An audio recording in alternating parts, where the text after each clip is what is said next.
শুধু আওয়ামী লীগকে নিষিদ্ধ না, আওয়ামী লীগের নাতিপতি সংগঠন যেগুলো আছে সবগুলোকে নিষিদ্ধ করতে হবে। আমাদের সকলের পক্ষ থেকে একটা দাবি আপনার মাধ্যমে সরকারের কাছে আমরা পেশ করতে চাই। বিগত 15-16 বৎসর যাবৎ যে আওয়ামী ফ্যাসিস্ট সরকার দেশটাকে জাহান্নাম বানিয়েছিল, তার কোনো নাম নিশানা এই বাংলাদেশে আর কোনোদিন থাকতে পারে না, আসতে পারে না। জাতীয় নেতৃত্বে দেশ পরিচালনায় এদেরকে কোনো অবস্থাতেই জাতি দেখতে চায় না, বিশেষ করে আলেম সমাজ।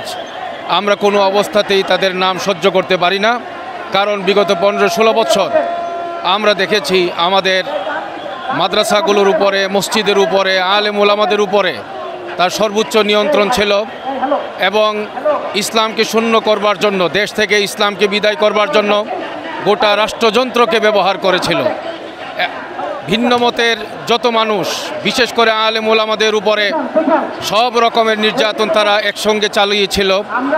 কাউকে হামলা করে, কারো নামে মামলা দিয়ে, কাউকে জেলখানায় ভরে, কারো ইজ্জতের উপরে আক্রমণ করে, হেন ষড়যন্ত্র নাই যা তারা করে নাই।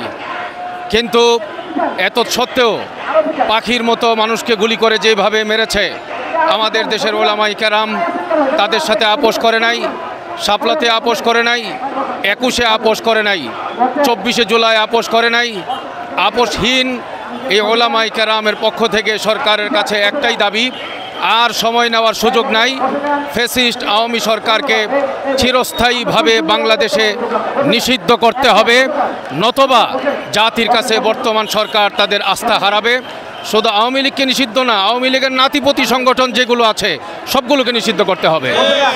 তাদেরও শুভবুদ্ধির উদয় হবে। জনমত যেভাবে তৈরি হচ্ছে, সারা দেশ রাস্তায় নেমে পড়েছে। সময় হয়তো বেশি বাকি নাই। তারাও ইনশাআল্লাহ এই গণদাবির সাথে একমত পোষণ করবে, আমি আশাবাদী ইনশাআল্লাহ।